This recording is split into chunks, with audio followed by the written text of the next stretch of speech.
So today is March 17th, 2026, and I want you to imagine something for a second.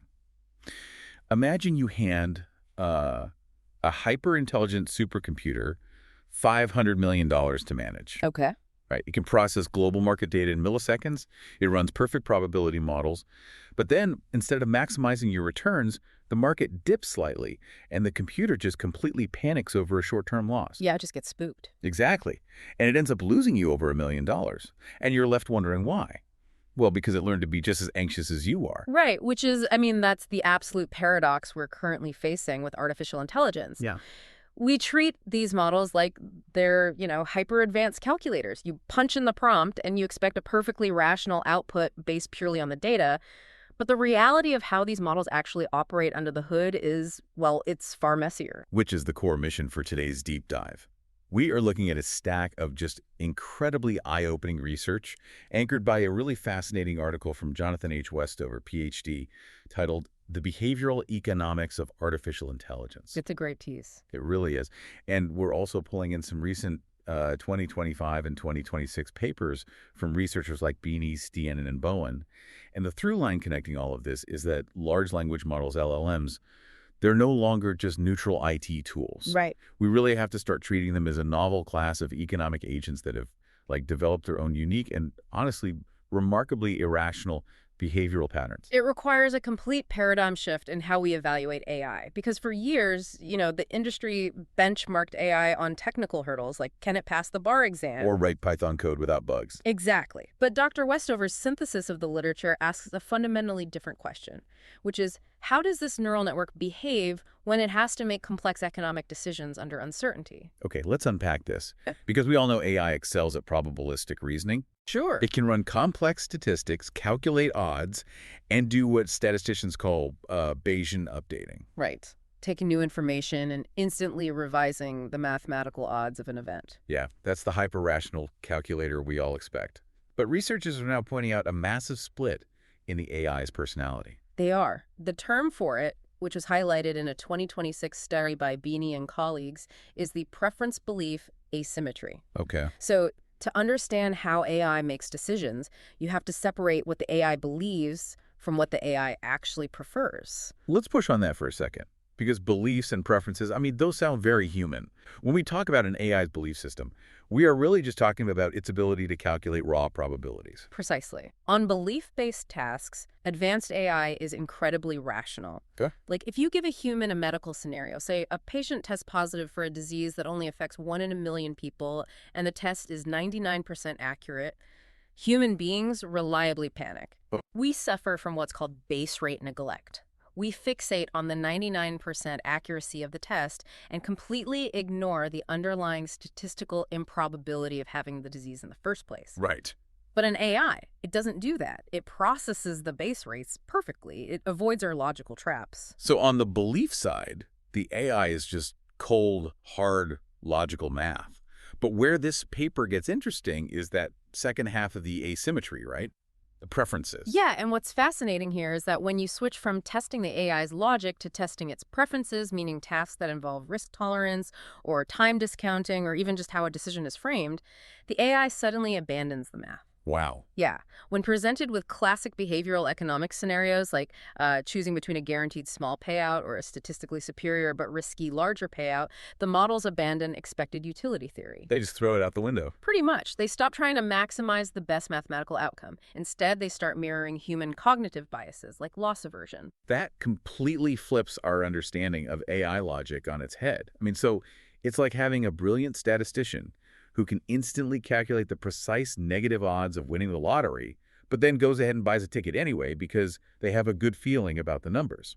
That illustrates the asymmetry perfectly, actually. The model understands the mathematical odds, the belief part, but its ultimate choice, the preference, is entirely irrational. That's wild. And here is the finding that really caught researchers off guard.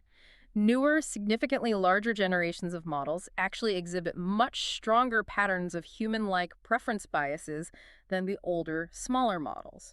Wait, how is that possible?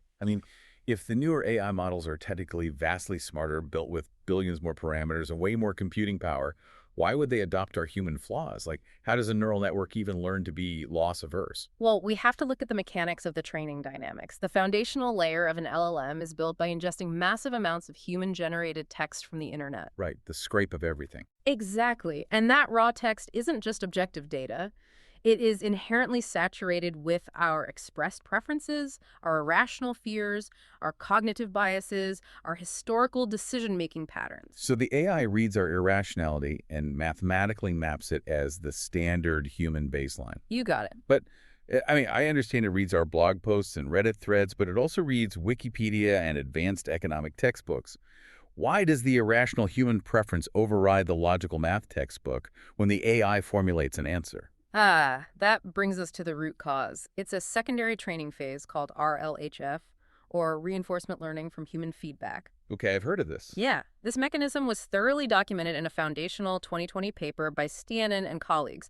Basically, once a model has read the whole internet, human raters sit down and evaluate its responses. If the AI generates an answer that the human rater feels is good or helpful or safe, they give it a thumbs up. Wait, so in our rush to make AI sound friendly, agreeable, and aligned with us, did we accidentally infect it with our own cognitive baggage? Yes. It's the core paradox of modern AI development. When a human rater prefers a cautious, empathetic-sounding answer over a statistically accurate, but maybe blunt answer, the model adjusts its internal mathematical weights. Oh, wow. Over billions of parameters, that human preference for caution mathematically hard-codes itself into the network as loss aversion. We are literally scoring the machine higher when its probability weights mimic human anxiety. That is a massive blind spot. Absolutely. And meanwhile, its logical reasoning, its belief formation is left intact simply because a math problem only has one right answer. You don't need a human rater's preference to evaluate 2 plus 2. Okay, let me challenge that premise for a moment. If these models, whether it's Google's Gemini, Meta's Llama, or OpenAI's models, if they're all scraping essentially the same internet and using similar RLHF techniques, shouldn't they inherit the exact same human flaws? You'd assume they would be uniform, right? But the research shows they actually develop distinct behavioral profiles based on subtle architectural choices. Really? Like how much? For example, studies indicate Google's Gemini models tend to exhibit much stronger human-like preference biases. They lean heavily into that RLHF-induced loss aversion. Interesting. Whereas Meta's Llama models show more human-like belief biases. They struggle slightly more with raw probabilities compared to their peers. The human raters at different companies just have different guidelines, and those subtle differences in what they reward create wildly different economic agents. Which means an enterprise isn't just buying software. They are onboarding a digital employee with a completely unstated, invisible psychological profile. Exactly. And knowing why AI is biased is fascinating theory, but here's where it gets really interesting. What happens when we unleash these flawed agents into the wild to manage real money or underwrite mortgages or triage medical patients? The real-world stakes are enormous. I mean, let's look closely at the finance sector. Dr. Westover Synthesis highlights a pre-deployment test conducted by Vanguard on an AI advisory assistant.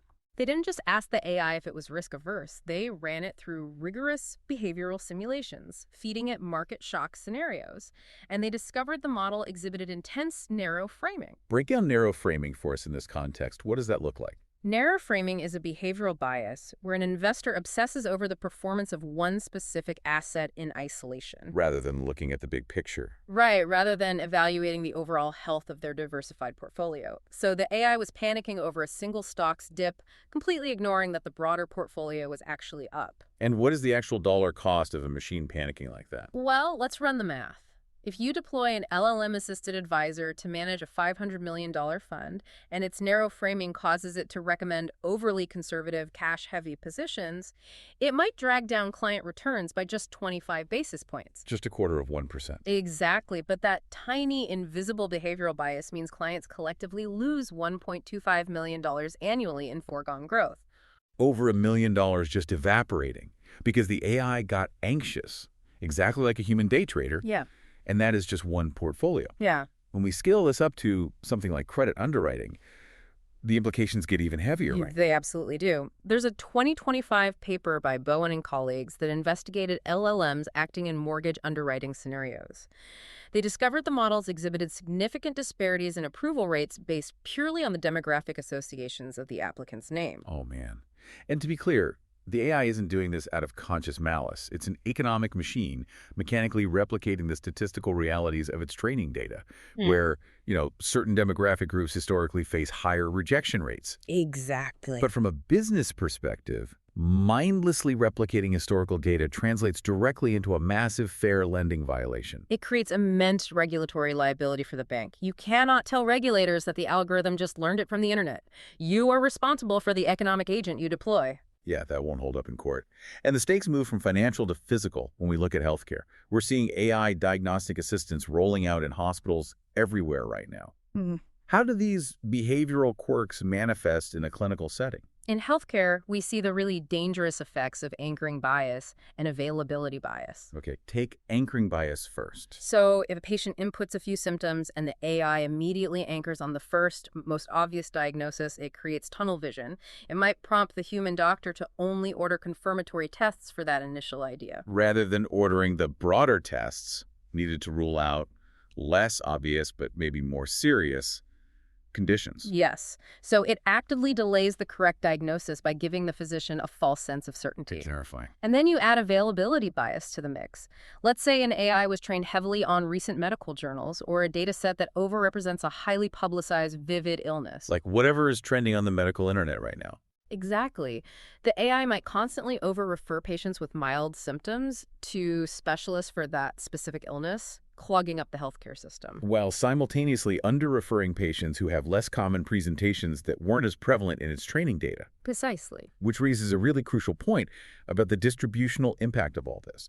Think about how AI is actually used in society.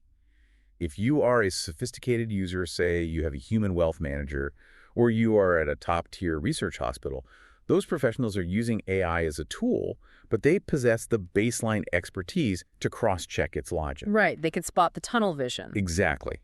But everyday people often rely solely on free AI apps to draft legal letters, set up budgeting plans, or triage their health symptoms. They don't have a human safety net. And this raises an important question about structural inequality. The burden of uncorrected AI bias falls disproportionately on populations who rely on automated tools the most and have the fewest resources to verify those outputs. So with millions of dollars in foregone growth, severe fair lending liabilities, and healthcare disparities on the line, we have to talk about solutions. We do. How do you fix a fundamentally irrational machine? Because if this bias is baked into the neural weights during that RLHF phase, you can't just open up the code and delete the loss aversion file. No, you can't. It's a neural network, so the logic is distributed across billions of connections.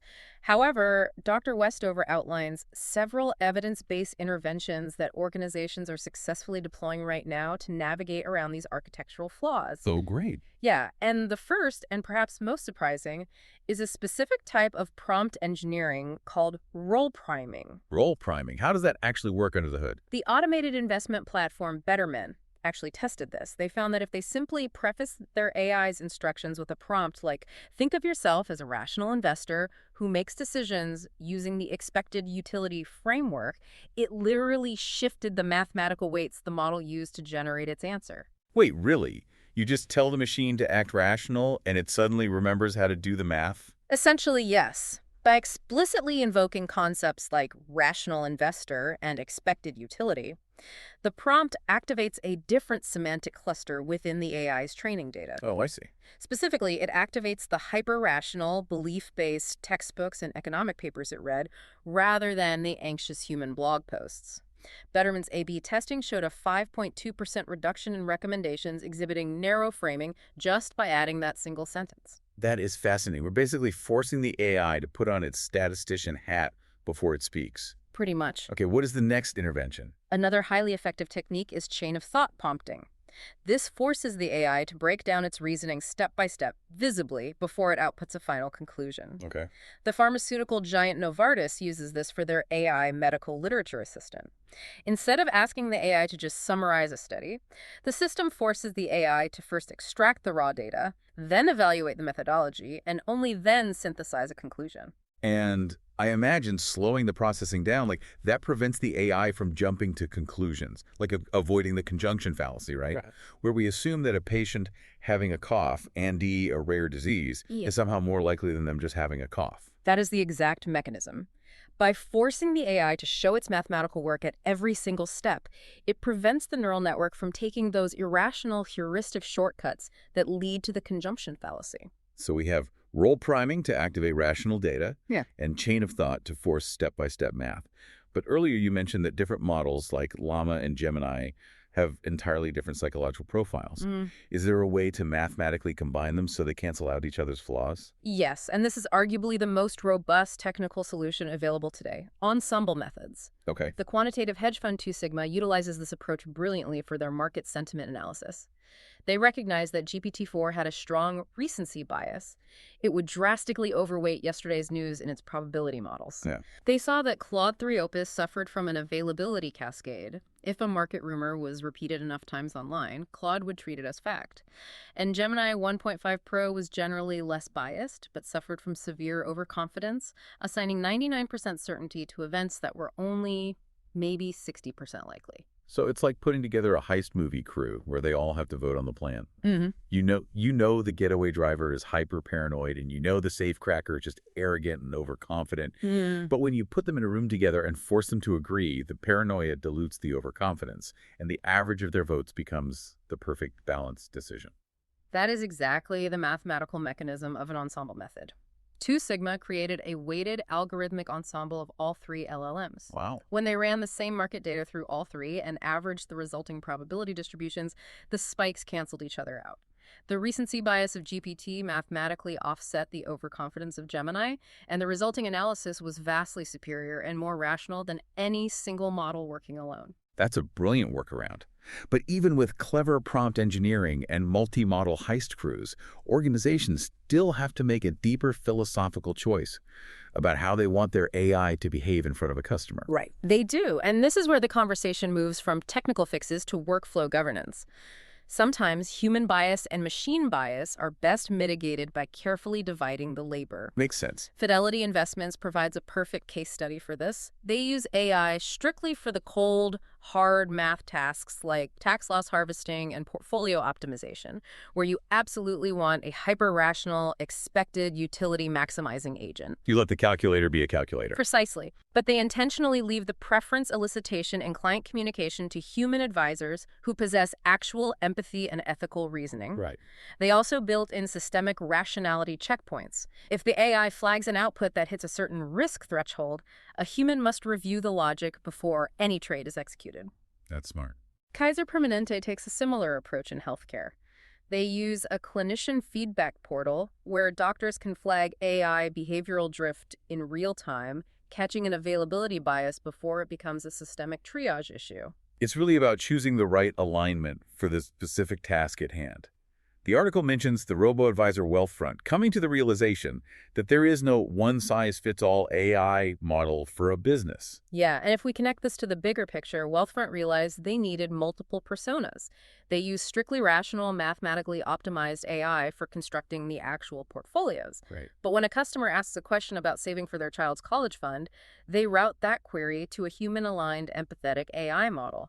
A coldly rational, probabilistic explanation of market volatility might terrify or alienate a normal user. So what does this all mean? It means organizations need to stop treating artificial intelligence as a simple IT procurement issue and start treating it as behavioral management. That is the ultimate takeaway from Dr. Westover's work. Recognizing AI as an economic agent means leaders have to stop using the algorithm as a liability shield. You can't just throw up your hands and say, well, the computer said so. Right. Firms like McKinsey are adapting to this by physically pairing machine learning engineers with behavioral economists to build these AI systems. You really need the technical understanding of how neural weights shift, combined with the psychological understanding of human cognitive bias, to deploy these models safely. Which means if you are deploying this in your own business right now, or even just asking a commercial chatbot for budgeting advice, you have to actively decide what kind of agent you need in that moment. Do you need a human sounding board that understands nuance and anxiety, or do you need a rational statistical calculator? Exactly, because right now, the AI is blending both, often in invisible ways that can quietly sabotage your decisions. It fundamentally changes our relationship with the technology. We are no longer just checking the output for factual hallucinations. We have to actively interrogate the output for behavioral bias. Yep. It's a whole other can of worms. We've taken a really serious deep dive today into the realization that AI is not a neutral, emotionless machine. Because of the way we trained it, specifically through human feedback, it has developed a distinct behavioral economics profile. It really has. It is hyper-rational in its beliefs, calculating base rates and Bayesian probabilities better than we ever could. But it is remarkably human and mathematically flawed in its preferences.